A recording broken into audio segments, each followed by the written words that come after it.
Chapter 21, The Introduction. There was an hour each morning in the dim light of dawn when all the island animals were safe. You see, long ago they had agreed not to hunt or harm one another during that hour. They called it the Dawn Truce. Most mornings the island residents would gather in the great meadow and spend the hour chatting with friends. Of course, not everyone attended these gatherings. The bears had never made an appearance, and the vultures just circled high above. But on this particular morning, an unusual large group of animals had come out to discuss some important news. "Settle down, everyone. I have something to say." Swooper the owl hooted to the crowd from the lowest branch of a dead tree. "Last night, I saw a mysterious creature right here in the great meadow. It seemed to be covered in grass, so I couldn't get a good look at it, but I think it might have been a monster." Looks of concern swept across the crowd. "What was the creature doing?" said Dart the weasel. "It was speaking," said Swooper. "It kept repeating the same words over and over again, but each time it sounded a little different. And at first it sounded like a cricket, and then it sounded like a raccoon, and then it sounded like an owl." "What was it saying?" said Dig Down the groundhog. "I could be mistaken," said Swooper, "but I think it was saying, 'Hello, my name is Roz.'" The crowd began to chatter. "Just where was this creature?" said Fink the fox. Everyone turned as the owl slowly pointed his wing to the grassy lump in the meadow. It was a rather ordinary grassy lump until it began to move. As you probably guessed, that grassy lump was Roz. She had been there the whole time, camouflaged, watching and listening, and with all the animals looking at her, she decided to introduce herself. The crowd stared in disbelief as the grassy lump started shaking and bulging upward and crumbling apart, and there was the robot. Then, using her body and her voice, Robot spoke to the animals in their own language. "Hello, my name is Roz." The crowd gasped. Swooper fluttered up from his branch and screeched, "It's the monster!" "I am not a monster," said Roz. "I am a robot." A flock of sparrows suddenly took off. "Leave us alone!" squeaked Dart as he crouched low in the grass. "Return to whatever horrible place you've come from." "I come from here," said Roz. "I have spent my whole life on this island." "Why haven't you spoken to us sooner?" screeched the owl from higher in the tree. "I did not know the animal language until now," said the robot. Crown Point the buck had heard enough, and he slipped into the forest with his family. "So what do you want from us?" growled Fink. "I have observed that different animals have different ways of surviving," said the robot. "I would like each of you to teach me your survival techniques." "I'm not going to help you," screeched the owl from the very top of the tree. "You seem so unnatural." "The monster is just waiting to gobble us up," screeched Dig Down, and the groundhog disappeared into a hole. "I will not gobble anyone up," said Roz. "I have no need for food." "You don't need food?" Fink relaxed a bit. "Well, I need food and lots of it. Why don't you make yourself useful and find me some food?" "What would you like me to do?" said Roz. "Can you hunt?" The fox smiled at a hare on the far side of the gathering. "It's almost time for breakfast." "I cannot hunt, but I can gather berries." The fox's smile disappeared. "Berries? I'm hungry for meat, not berries. Good luck to you, Roz. You're going to need it." And the fox trotted away. Roz looked up at the tree, and the owl had gone. And when the robot looked down, she realized that everyone else had gone too. Chapter 22. The New Word.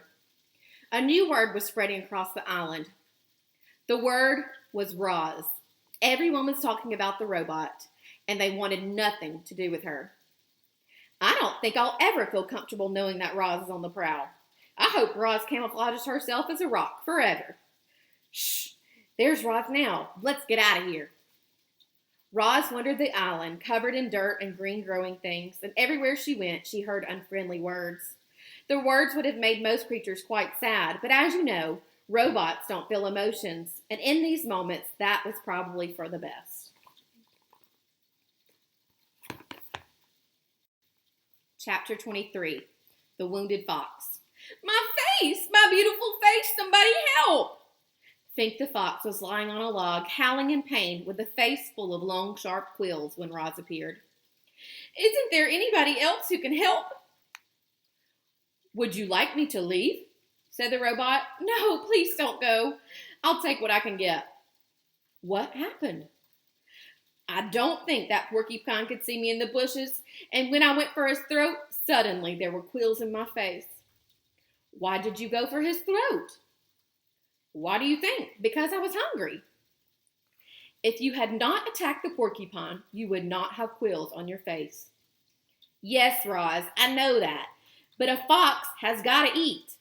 I just didn't expect him to put up such a fight. Look, there are even quills in my paws. I can't walk. My face is numb. I could die if you don't help me." "What would you like me to do?" said the robot. "I'd like you to pull out the quills." Roz calmly knelt beside Fink and said, I will pull out the quills." The robot started to tug on a quill, but it snapped off in her fingers. Fink yelped and said, "Pinch it closer to the skin." So Roz pinched the broken quill closer to the skin, and then, very slowly, she pulled it out. The fox winced in pain and said through his teeth, "Please, Roz, pull them out faster. This is agony."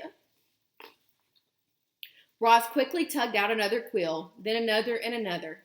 The fox lay perfectly still, eyes closed tightly, wind whistling through his nose until every single quill had been removed and placed in a neat pile beside him. Fink struggled to his feet. "Thanks, Roz. I owe you one." The fox smiled briefly and then limped away.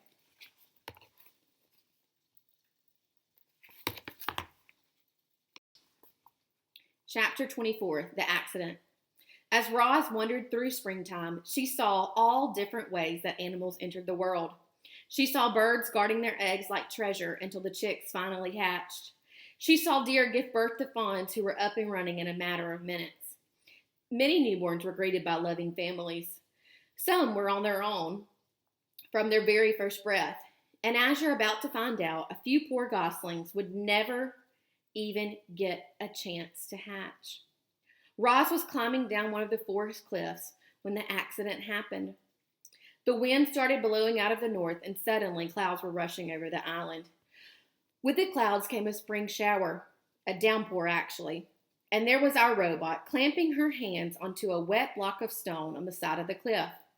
But the block couldn't handle the extra weight, and as the heavy robot hung there, cracks suddenly shot through the stone and started breaking apart. Down went the robot, plummeting into the treetops below. She crashed through branch after branch before finally hooking an arm around one. Then she dangled there, gently swinging as rocks roared past her on their way to the forest floor. When the dust settled, Roz shimmied down the tree trunk. The ground was littered with broken rocks and splintered wood and pulverized shrubs. And within all that rubble was a goose nest that had been torn to shreds. 2 dead geese and 4 smashed eggs lay among the carnage. The robot stared at them with her softly glowing eyes, and something clicked deep inside her computer brain. Roz realized that she had caused the deaths of the entire family of geese. Chapter 25, The Egg. As Roz stood in the rain, staring down at those poor, lifeless geese, her sensitive ears detected a faint peeping sound coming from somewhere nearby.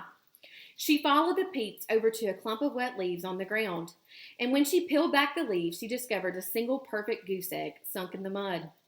"Mama! Mama!" peeped a tiny muffled voice from within the egg. The robot gently cradled the fragile thing in her hand. Without a family, the unhatched gosling inside would surely die. Roz knew that some animals had to die for others to live. That was how the wilderness worked. But would she allow her accident to cause the death of yet another gosling? After a moment, the robot started to walk. Carefully holding the egg, she moved through the forest and away from the sad scene. But she didn't get far before Fink burst out of the bushes. "What happened?" the fox panted. "The whole forest was shaking." "There was an accident," said the robot. "I was climbing those cliffs when the rocks started to fall." "You should be more careful," said Fink as he checked out the robot's new scrapes and dents. "I'll need your help if I ever have any more porcupine trouble." I'll be more careful. What do you have there? Said Fink, looking at Roz's hand. A goose egg. Oh, I love eggs. Can I eat it? No. Please, no. Why do you want it? The fox scowled. I thought you didn't eat food. You may not have this egg, Fink. The fox sighed. He scratched his chin and then started sniffing the breeze. His nose had found the scent of the dead geese. You can keep your egg, he said as he trotted towards the cliff. I smell something better. The robot walked on through the misty forest for a long time until she was standing beneath a sprawling oak tree. Roz placed the egg on a pad of moss. Then she snatched grass and twigs from the ground and delicately wove them together to make a little nest. She placed the egg inside the nest, placed the nest on her flat shoulder, and climbed up into the branches.